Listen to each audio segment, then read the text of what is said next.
Welcome to Weeping at the Water, a gathering for lament and commitment. This event is being offered by Hope for Creation, a local interfaith group that is also the Southwest Michigan chapter of Michigan Interfaith Power and Light.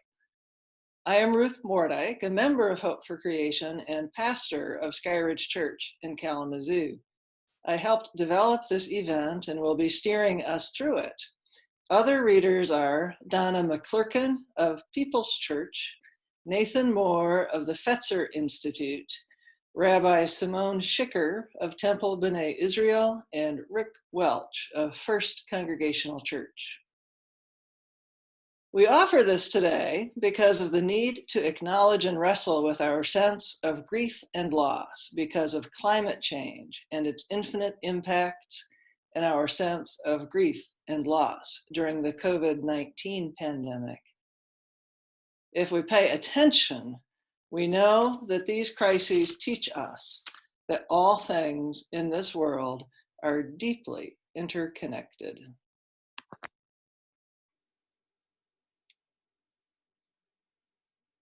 Using images and readings, this program uses water as an entry point into our grief over the fraying of those interconnections in the endless loss of habitat and species, of healthy air and water and soil, of culture and livelihood as we have known them.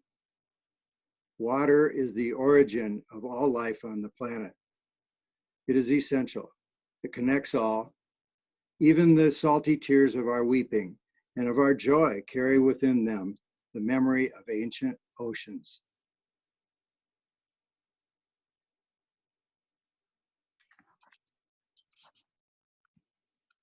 We remember the times we have wept, and we know we will weep again for the pain of this world, for the loss of more than we can even begin to articulate.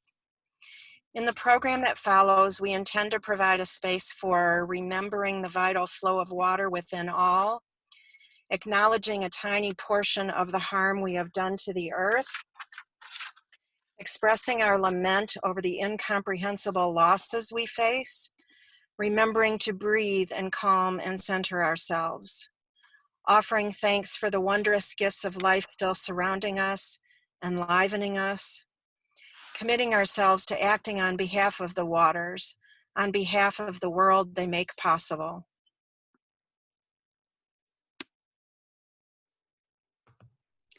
We begin with a reading by poet and activist Natalie Diaz.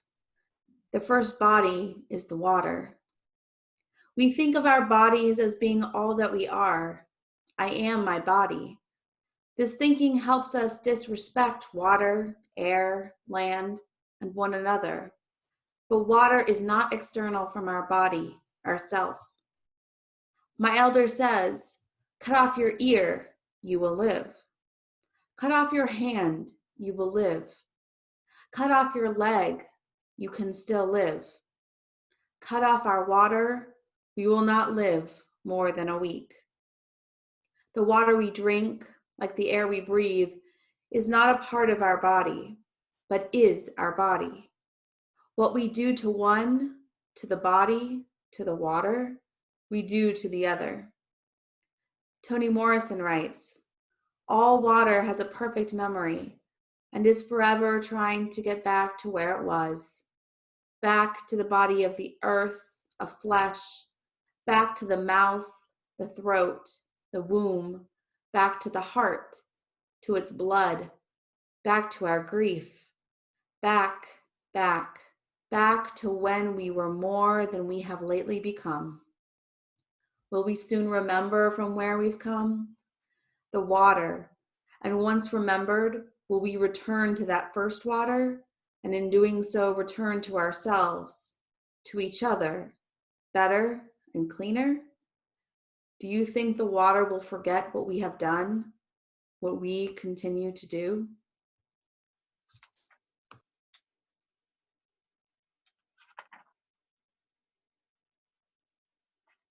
The water we drink is not a part of our body, but is our body. What we do to one, we do to the other. What have we done?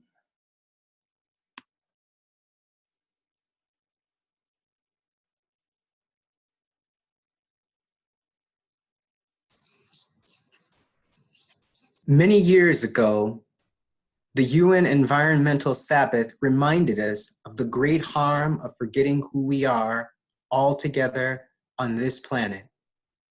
We have forgotten who we are. We have alienated ourselves from the unfolding of the cosmos. We have become estranged from the movements of the earth. We have turned our backs on the cycles of life. We have forgotten who we are. Now the land is barren, and the waters are poisoned, and the air is polluted.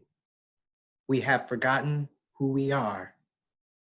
Now the forests are dying, and the creatures are disappearing, and humans are despairing. We have forgotten who we are.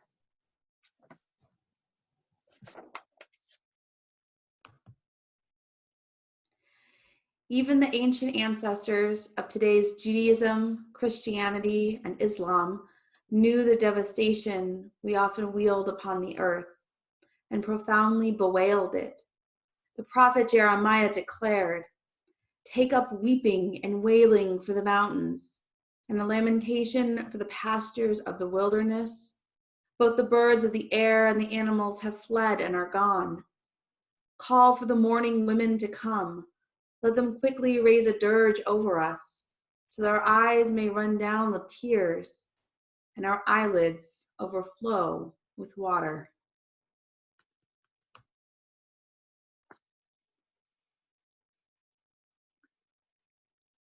Like the ancestors, we grieve because we love. Even mainstream journalism has begun to acknowledge that. As the New York Times says, our pain for what is happening is the other side of the coin of our love for the world. We feel such depths of despair because we love the planet so much.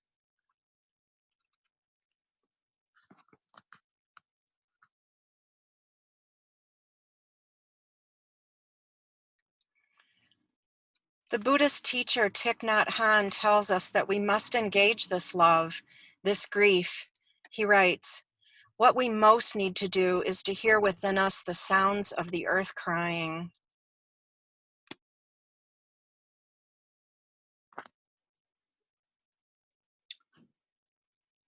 Many spiritual teachings encourage us in their wisdom to sometimes enter into lament.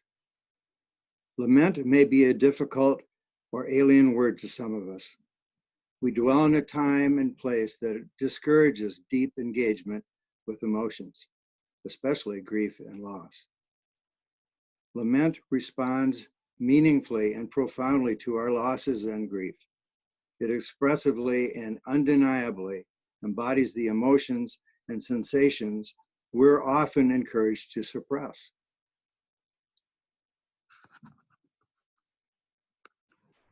As the teacher and activist Joanna Macy writes, our pain for the world, including the fear, anger, and sorrow we feel on behalf of life on earth, is not only pervasive, it is natural and healthy. It is only dysfunctional to the extent that it is misunderstood and repressed. We don't break free from denial and repression by gritting our teeth and trying to be nobler, braver citizens.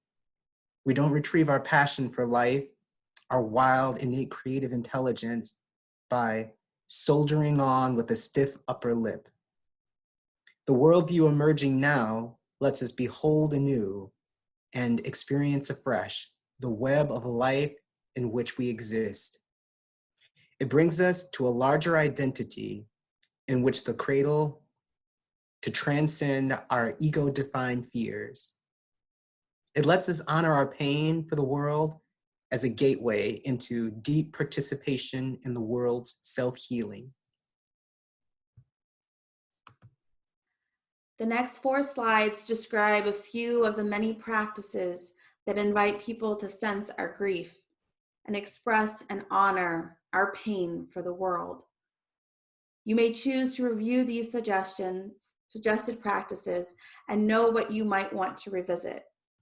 Or perhaps you will want to pause this program and begin to practice a little bit, then come back. Whatever you do with this information, remember that these practices are vessels for engaging deep feelings. A vessel can contain what enriches and nurtures us, and it helps keep its content from spilling into everything else. Remember to use these practices as vessels with clear boundaries of time and place. Hold them with gentleness and care.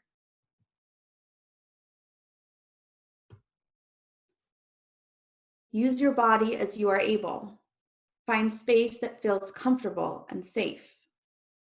Wail and howl, keen like the women at a death.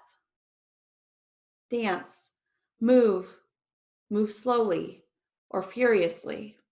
Bend your body downward with burden. Lift your arms upward in fury or pleading. Be still. Drop to the floor or the ground. Kneel.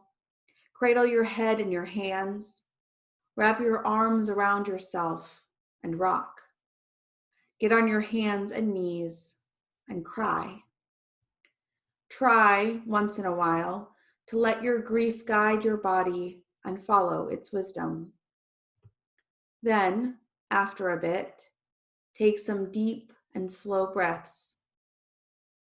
Pause this program now and spend some time with this practice, or note the possibilities and move on.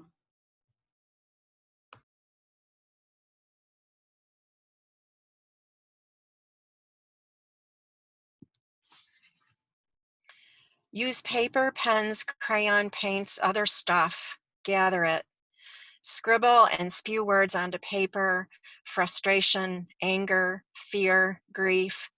Don't worry if it makes sense. You can burn the paper or bury it in the earth, or keep it to revisit, retouch the feelings later. Splash and smear colors onto paper or canvas or wood or fabric. It won't be pretty probably if you're expressing loss and agony. Let that be okay. As with the writing, you can burn it, bury it, revisit it later. Tear and rip and slash and ravel some fabric. Rend a garment, as many traditions have taught, as a sign of grief.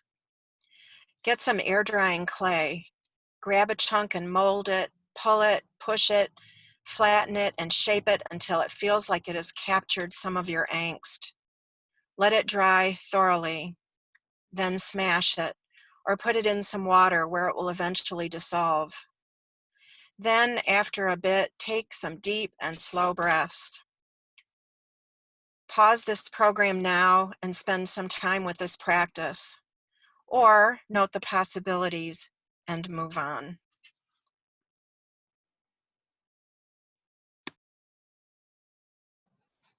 Wrap your arms around a tree or sit at its base. Sense the tree's sadness. Let your own sadness surface. Rest for a while in this communion of beings. Talk with the tree if you want. Then, after a bit, take some slow and deep breaths. Pause this program now and spend some time with this practice, or note the possibilities and move on.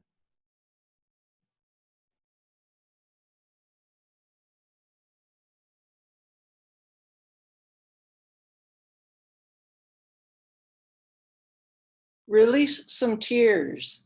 Weep. Look at yourself in a mirror. Dip your fingers in some water. Trace tears on your cheeks. And again, weep. When it is safe to do so, practice this with someone you trust. Trace tears on each other's faces and weep. Then, after a bit, take some slow and deep breaths. Pause this program now and spend some time with this practice, or note the possibilities and move on.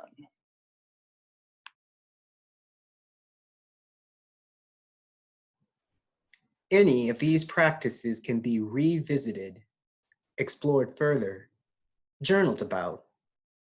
And we also need to remain present to the world around us, aware of our own life, our own breath. So, after a time of grieving, some moments of touching emotional pain and anguish, trust that you have loosened some of the emotional numbness and paralysis that can get in the way of our brave engagement with the world as it is. Now, rest. Remember to pause. Breathe as deeply as you can. Then again, as much as you need to, as gently and smoothly as you can, as often as you need to. Like water, our breath connects us to all else and to our own core of life.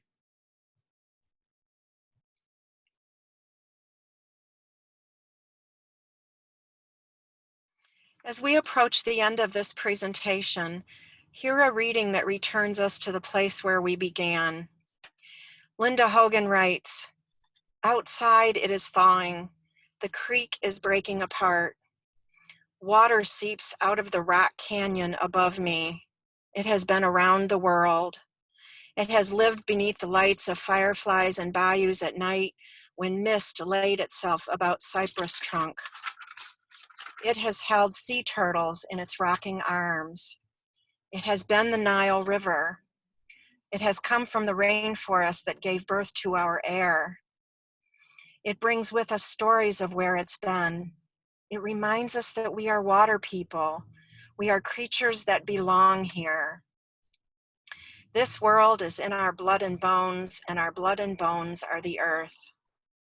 Out from bare rock, the water flows from times before our time.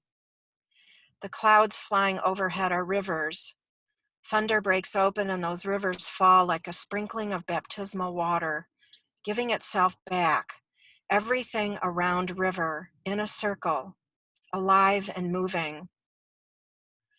May we always be thankful for the circle of life and for the waters that carry it."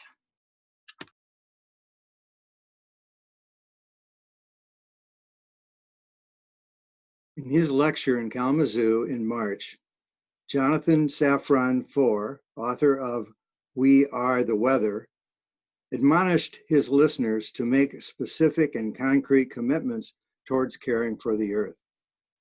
He essentially noted that abstract principles and vague intentions don't actually alter anything. We need to begin where we are.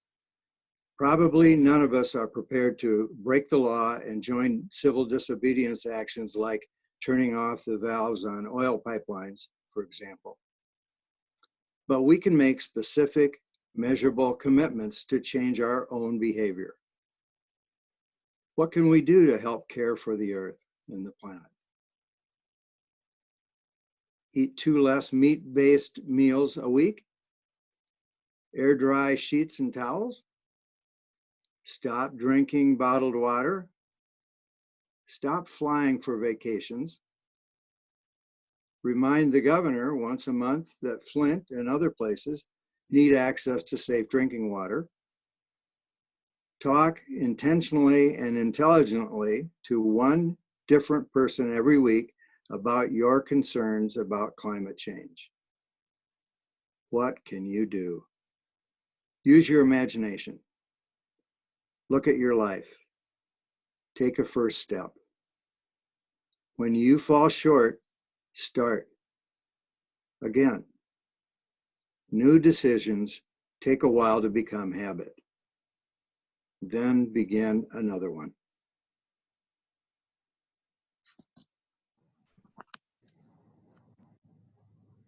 As you consider your commitments and begin to bring them into reality, perhaps this statement of intention from Thich Nhat Hanh will have use. Perhaps you will want to carry it with you. Water flows over these hands. May I use them skillfully to preserve our precious planet.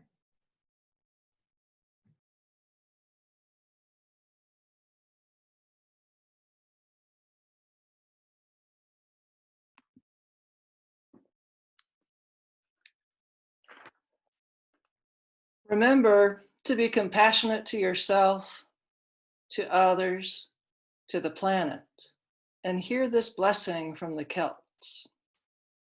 Deep peace of the running wave to you. Deep peace of the flowing air to you. Deep peace of the quiet earth to you. Deep peace of the shining stars to you. Deep peace of the infinite peace to you.